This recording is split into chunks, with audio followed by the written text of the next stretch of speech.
Okay, and we are recording.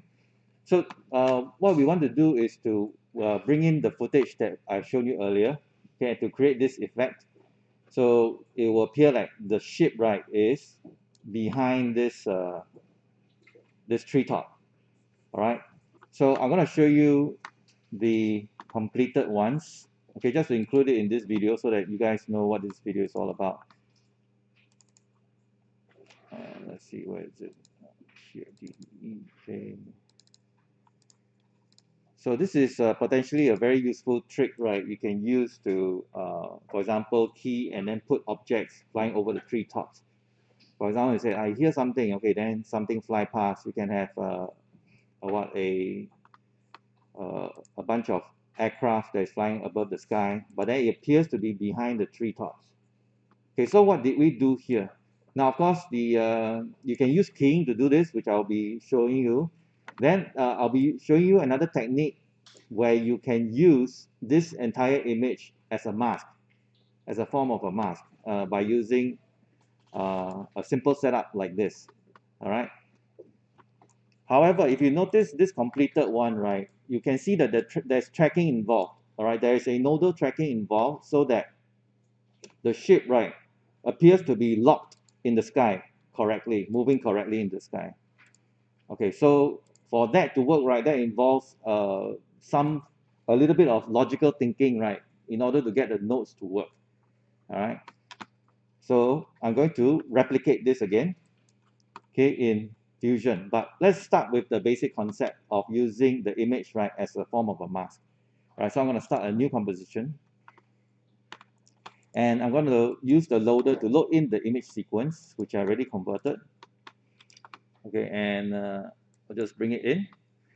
Because I've set my project, right, to only 250 frames, I'll only be rendering the first 250 frames. The clip itself is about 300 plus frames, so I don't think you need to render all that long.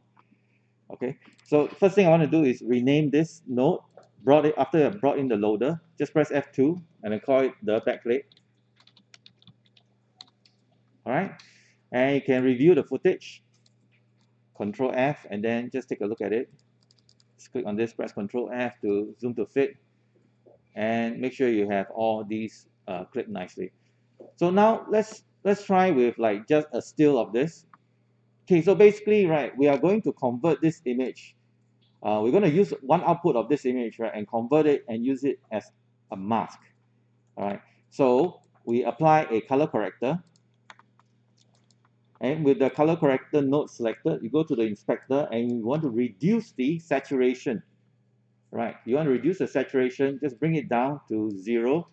So if you look through the color corrector, okay, I'm going to press number 2, you'll notice that the saturation has went down. That means all the colors have become 0, has become a gray image. And now we want to boost the contrast. Okay, so we're going to increase the contrast, and then we're going to play with the gain and the lift, right?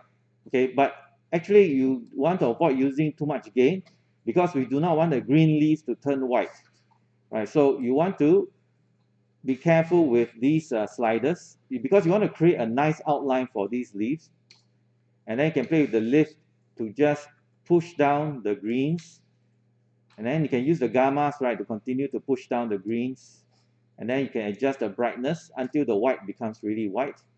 All right, so now you get something like a black and white matte. Okay, and then this black and white matte, right, can sort of act like a alpha channel. All right, so anything that is white, right, you will allow the visual to be shown through. Okay, anything that is black will be opaque, will block. All right, so now I'm going to bring in the shape image. Okay, so I'm going to load in the shape image. And let's try loading this ship. Okay, I haven't tried using this ship before. I'm going to rename the node because this ship has a weird name. So I call it spaceship. And then let's take a look at this spaceship image. All right, so this is what it looks like. This picture contains already an alpha channel. You can see through the checker box pattern. And basically, we want to put the ship right in the skyline here. But I want the ship to appear that is behind. Okay, so let's take an output of the backplate again. Okay, remember this output, right, from the node, you can take out as many outputs as you want. Right, so basically I want to put the ship on top of the background. So let's take a look at the backplate at number 2, I mean the second viewer here. Right, I'm going to grab the output of the ship. All right, I'm going to grab the output of the ship and then plug it into the output of the backplate so that, okay, the ship, right, should appear in front, okay, of the, okay, of this shot here. All right, so I'm going to select the spaceship here. Okay, this is weird. I'm not seeing the spaceship. Let me just make sure that I can see the spaceship. The spaceship should be on top of this now. Okay, yeah. All right, so yes. So this is what you should see. All right, on the merge node, the ship, right, should be on top of the scene like this. But problem is, we want the ship to appear behind the trees. Okay, so I'm going to connect this back to the color corrector. Okay, so remember, the one output is going to the color corrector and it generates this wait, this is not right. We should not be seeing the ship together with this. Okay, I think I know what's wrong because this thing is feeding back to the, okay, this one should be all right. Okay, I'm going to disconnect the color corrector. Okay, this is not working fine here. All right, let me get rid of this output and then the input. Okay, yeah, this is what it should look like. Okay, I think there is some display issue here. All right, so now we have this issue here in viewer 2. We are looking at a merge node. The spaceship is on top. Now we want to make the spaceship use the output of the color corrector as a mask. All right, so I'm going to connect the output, all right, and then plug it to the mask on the spaceship here.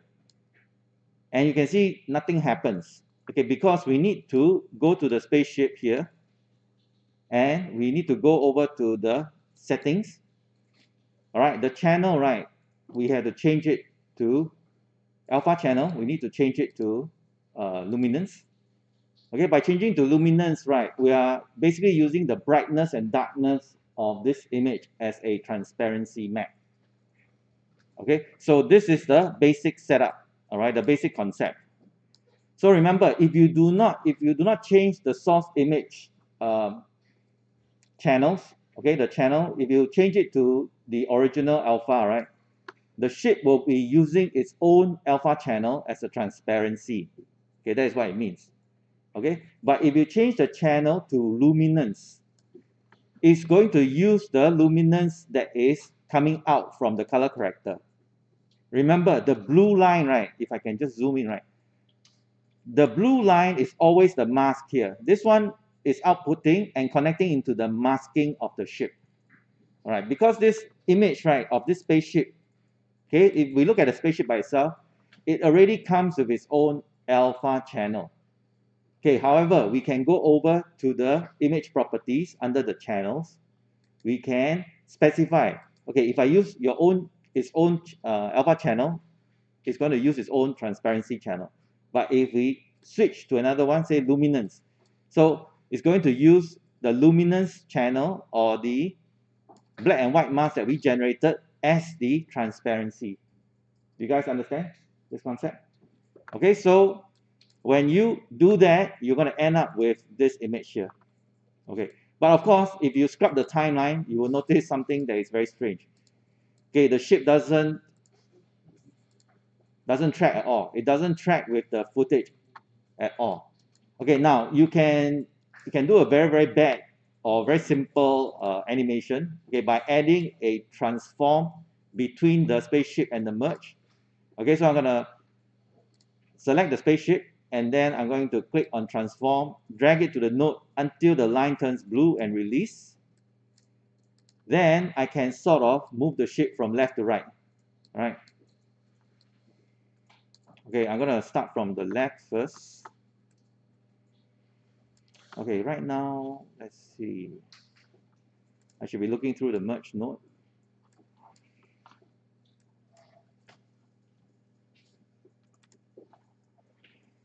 Okay, right now the transparency is not working.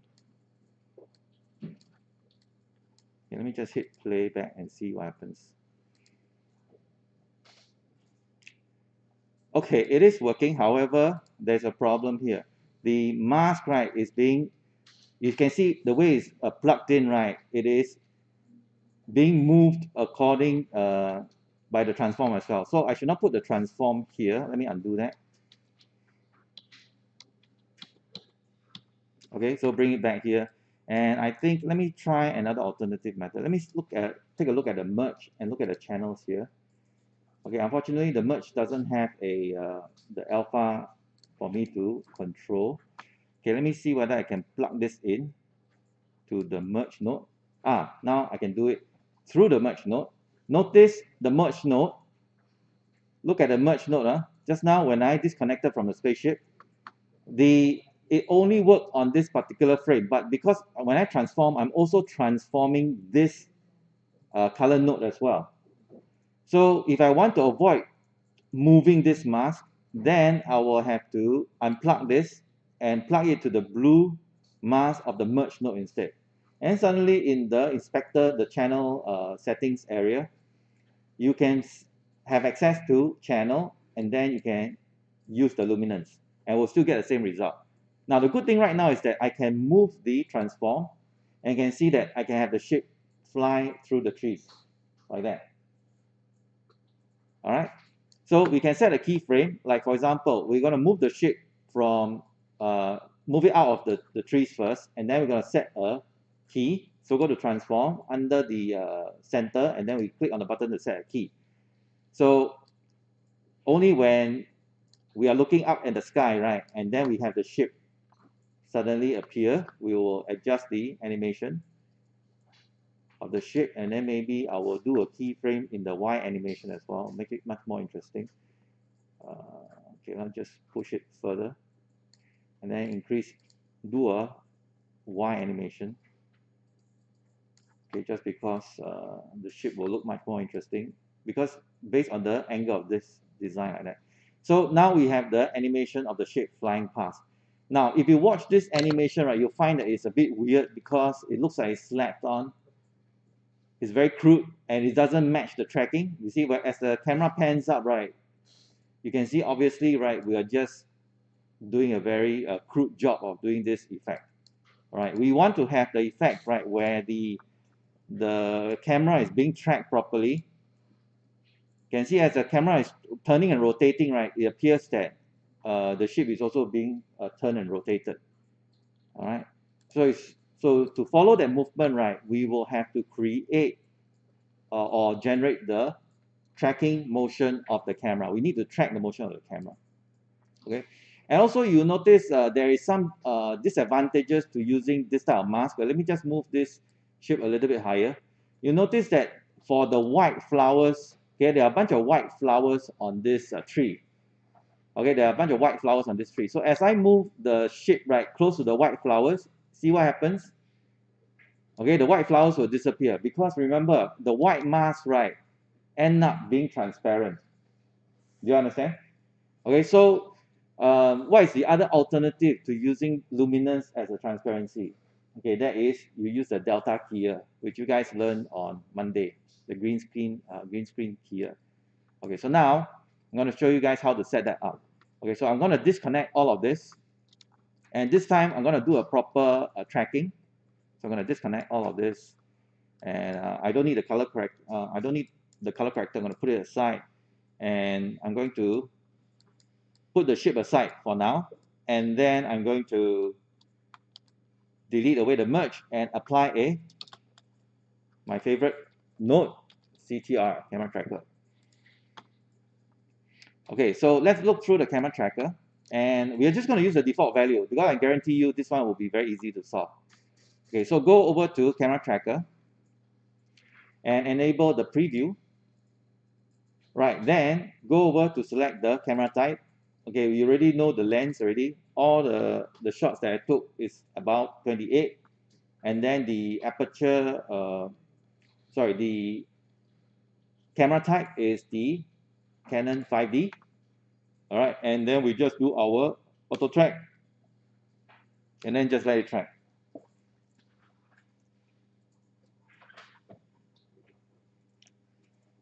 Okay, I don't think we even need to use the bidirectional because this one is a handheld nodal shot. That means I hold the camera very close to myself when I aim up to the sky, and that's pretty much it.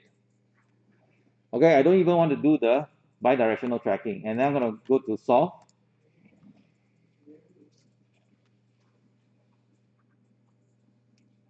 And okay, this is not good. I got 0.0. Okay, let me see what's wrong here. Maybe I will change the lens a little bit to 30, and then I'll hit solve again. Okay, if that happens, right, I might need to do another, might need to use bidirectional tracking. So anyway, I will do another track again using the default values.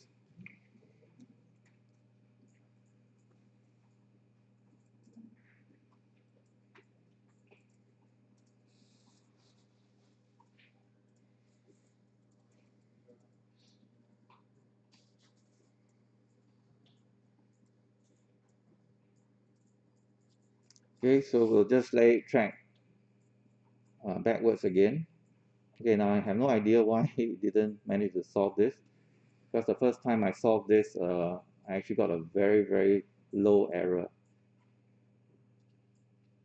Okay, hopefully it works this time.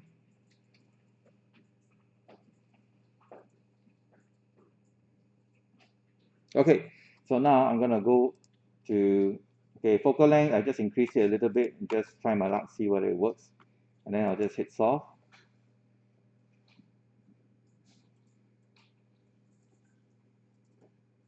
Okay, this time I think it's solving already. Just now it was solving a little bit too fast. Okay, that's why it gave me a 0 result. Okay, so next time if you encounter a situation where it gives you a 0, then you might want to either retract, okay, change the tracking thresholds, or change the FOV values a bit, and then run the solve again. Now, most of you already done a lot of tracking, and you know this is part and parcel of tracking. Solve and then wait, and then see what's the result, and then solve again. Okay, this is very funny. Now it's taking a little bit longer than I expect. Okay, 0.73. Okay, I'm happy with this. Okay, I don't have to do anything else. And the focal length it got was about 31. Okay, I probably adjusted my zoom lens when I shot this, so it is probably around 30 or 31. Okay, so I'm happy with this. I will get rid of the preview. 0.7 is really good enough for this type of nodal track. Okay, so you don't really have to go in and refine this further. Okay, so the next thing I want to do is just go and align and export.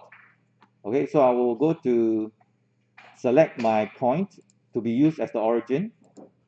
Right, I'm going to select this point to be used as my origin. So remember to go to unalign and then set the origin from selection. So I already set it. Remember, because this is nodal, we don't need to set the floor because we can't get the floor from using a nodal shot.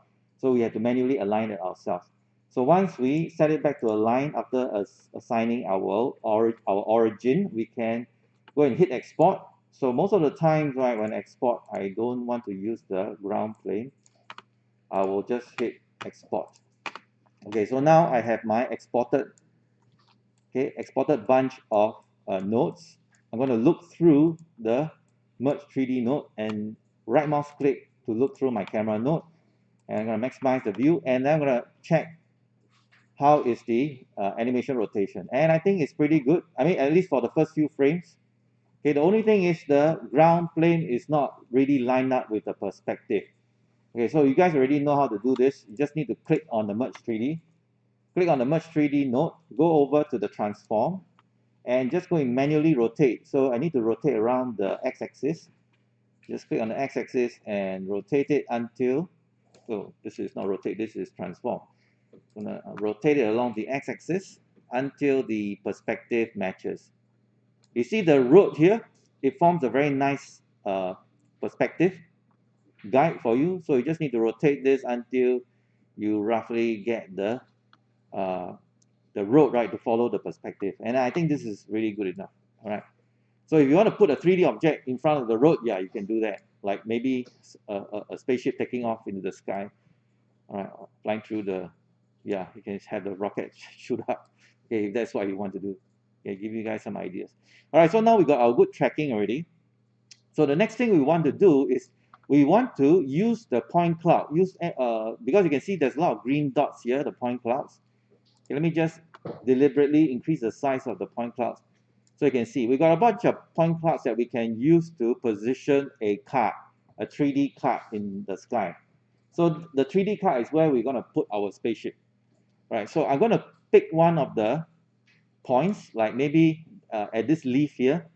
I'm going to select uh, this point cloud dot, and then I'm going to right mouse click on it.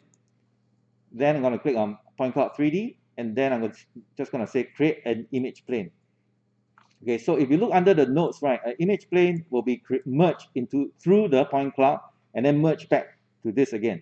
Now we don't really need to do this. We can disconnect this merge. All right, we don't need this merge as well. We got this image plane which we want, and we plug the image plane straight into the merge 3D, and it will still appear in the same location. Okay, so next we want to bring in our spaceship. So we already have our spaceship. Okay, so I'm going to disconnect it from its previous transform. I'm going to bring the spaceship down, and then I'm going to connect it to this image plane. And our spaceship should appear in over here. All right, right now we can't really see the spaceship, okay, because it is very, very small. So we need to go to the transform, and we need to really scale it up. So go to scale up the ship. All right, so I'm going to maybe give it a scale of 40 units. And so now the ship is much bigger.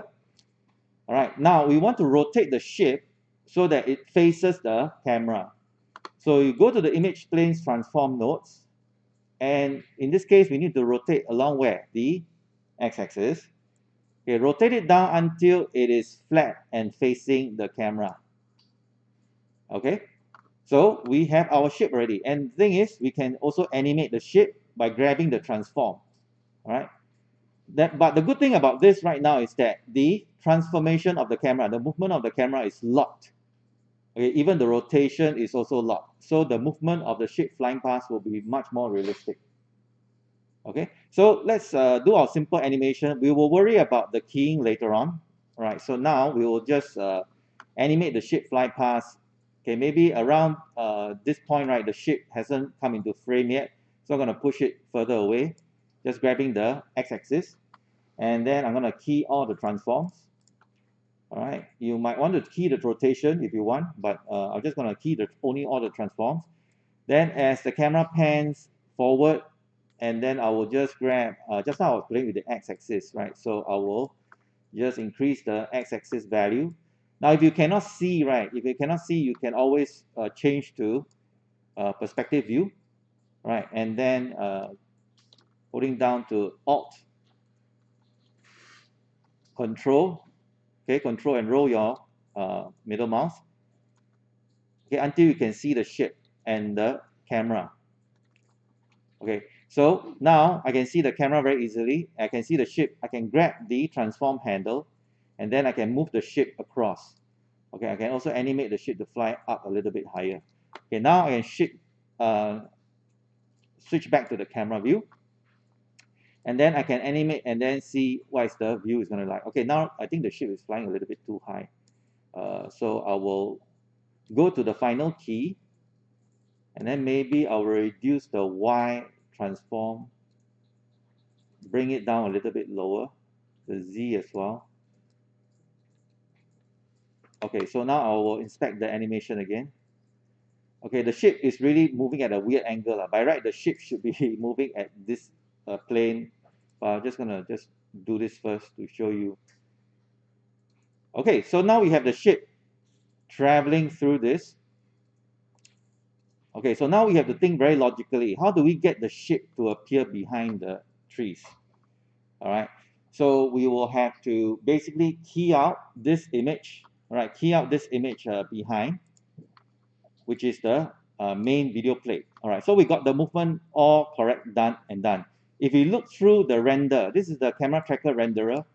This is the result that we will see, but we can see that the shape is still flying through the in front of the trees. We want the shape to be behind the trees, right? So first we need to create a transparent background, right, for this, or rather a opaque mask, right, for this shape to stay behind.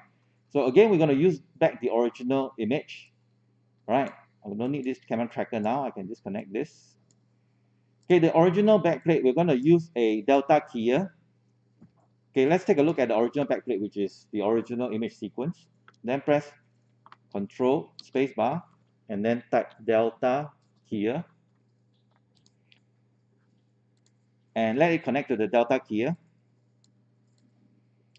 Okay, and this one, the output of this backplate, right, I want to make sure that it's connected to, wait, let me disconnect this one first. This one should be connected like that. Okay, so look through the delta keyer and then use, with the delta keyer selected, use the eyedropper, click and hold, and then sample the blue sky. So now the blue sky is transparent. Okay, the blue sky is now transparent. And now we want to put the shape, right? We want to put the shape's rendering. Okay, let's take a look at the end result, which is like this. We want to put this rendering, right, where the shape is behind. Okay, so this is the transparent background. So basically, this one will act as like the opaque mask, which we are going to put on top of the render. So this will be on top, this will be behind. Okay, this one on top, this one behind. So we are going to grab this output and put it on top. And then if you look at the result, you have the shape now behind the trees. Okay, so, and if you play back, you can have the shape flying past, but yet you will have that motion, right, that is tracked right in. Okay, do you guys understand? All right. So of course, I need to adjust the movement of the ship a little bit more. Now, if you want to take it further, for example, if you want to put a ship, right, that is a 3D rendered ship that you want to render in Maya. All right. So I'm going to show you an example that I already done. Okay. So I'm going to bring in the image sequence of a 3D ship that I've done, which is this one. I'm going to bring in the sequence. Okay, where is the image sequence? Okay, it's over here. I do not want to merge it here. So this is the 3D ship that I've rendered. I'm going to rename this, call it 3D ship. Okay, this one I rendered it in, quickly rendered it in Blender. So this is what it looks like. So it's already got all the track motion and then with the ship flying past. Okay, so I can actually ignore all of this right now. Okay, the ship itself, all right, already contain all the movement. Okay, so I need to just use the backplate. Now you can copy, Control C. I'm going to Control C to copy, and then click here, and then Control V. Right, so this is the original backplate. All right, and then if I put the ship on top of this backplate, if you look at the result, you see we still have this problem where the ship, okay, is in front of the backdrop. So what do we need to do? We just need to key this. So since we already got a key before, we can copy the delta key here, select the delta key here, Control C, come over here, Control V. Right, we're going to drag the output of the backplate, connect it to the delta key here, and take a look at that delta key here. We've got that the transparency. Okay, so now we have this transparency. Then basically we want this to be, okay, this to be in front of this. All right, this portion to be in front of this result. Okay, basically this delta key here, this part, right, I want it to be in front of this part. Okay, so drag the output of this, put it on top of this. So the end result, you have the 3D shape already on top of the trees. Do you guys get it? All right. So anyway, this whole this whole sequence is being recorded on video. So you can watch this and then practice again.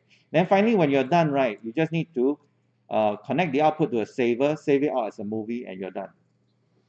Of course, this is just a very simplified one. Let's say you want to do things like you want to add a motion blur, or you want to adjust the colors, you can add other nodes to it. All right. So anyway, this is how you set up the keyer with the tracker. All right, so I'm going to end the video now.